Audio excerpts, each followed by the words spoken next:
Welcome to learn shorthand typing with Vikas sir. Hindi आशुलिपि dictation heading is Bengal को बचाओ। यह आर्टिकल आपका कोविड-19 से रिलेटेड है। बंगाल में क्या क्या सिचुएशन आई हुई है। आप लोगों को पता है कि बंगाल में जो सरकार है ममता बनर्जी की आ गई है बीजेपी को हरा के। ये आर्टिकल उसी के रिगार्डिंग है। उसके बाद क्या हिंसा हो रही है उसमें। ओके, चलिए हम स्टार्ट करते हैं अपनी हेड एक्सरसाइज को। 100 वर्ड पर minutes. So be ready, start. यह देखना बेहद शर्मनाक भी है और चिंताजनक भी कि पश्चिम बंगाल में लगातार तीसरी बार जीत हासिल करने के बाद जब तृणमूल कांग्रेस का शासन संचालन के मामले में एक नई इबारत लिखने का काम करना चाहिए था, तब वह राजनीतिक विरोधियों के दमन पर आमादा है। बंगाल की बेलगाम राजनीतिक हिंसा राज्य के साथ राष्ट्र को भी शर्मिंदा करने वाली है। यह हिंसा कितनी भीषण है इसका पता इससे चलता है कि जहां प्रधानमंत्री को राज्यपाल से बात करनी पड़ी और भाजपा अध्यक्ष को आनन फानन कोलकाता रवाना होना पड़ा, वहीं राज्य के हालात से चिंतित कुछ लोगों को सुप्रीम कोर्ट का दरवाज़ा खटखटाना पड़ा। बंगाल की राजनीतिक हिंसा से चुनाव आयोग का वह फैसला सही साबित हुआ जिसके तहत उसने राज्य में 8 चरणों में मतदान कराया। चुनाव बाद बंगाल में जो कुछ हो रहा है वह घोर अलोकतांत्रिक और सभ्य समाज को लज्जित करने वाला है, लेकिन शायद ममता बनर्जी के नेतृत्व में बंगाल अपनी पुरानी राजनीतिक संस्कृति का परित्याग करने को तैयार नहीं।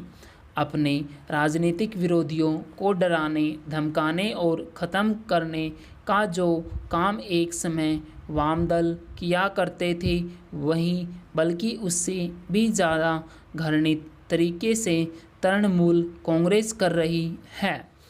इससे बड़ी विडंबना और कोई नहीं कि ममता बनर्जी राजनीतिक हिंसा की किस संस्कृति के खिलाफ आवाज़ बुलंद कर सत्ता में आई थी, उसे अब वही घोषित करती दिख रही है।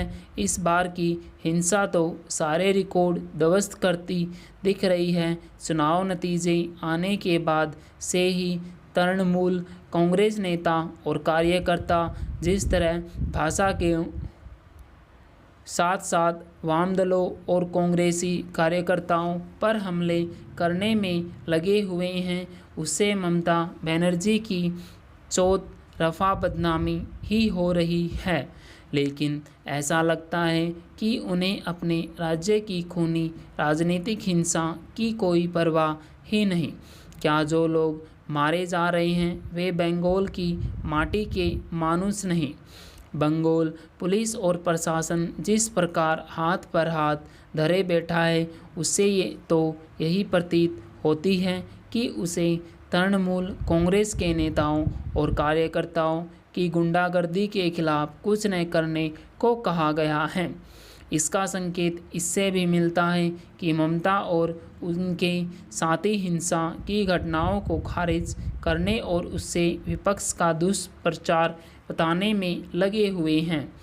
यह और कुछ नहीं, सच से जानबूझकर मुंह मोड़ने की भोंडी कोशिश है। लोग मारे जा रहे, पीटे जा रहे, घर और दुकानें जलाई जा रही हैं, लेकिन तृणमूल कांग्रेस ऐसे व्यवहार कर रही है जैसे कहीं कुछ हुआ ही नहीं। यह तो वह रवैया है जो बंगाल को बर्बादी की ओर ले जाएगा। Full stop. स्टूडेंट डिक्टेशन को टाइप कीजिए, टाइप आप नोटपैड में कीजिए और ये डिक्टेशन आपको 40 मिनट्स में टाइप करनी है। और डिक्टेशन आपको पसंद आते हैं डिक्टेशन को लाइक कीजिए, शेयर कीजिए और चैनल को सब्सक्राइब करना ना भूलें। Thank you very much, have a good day.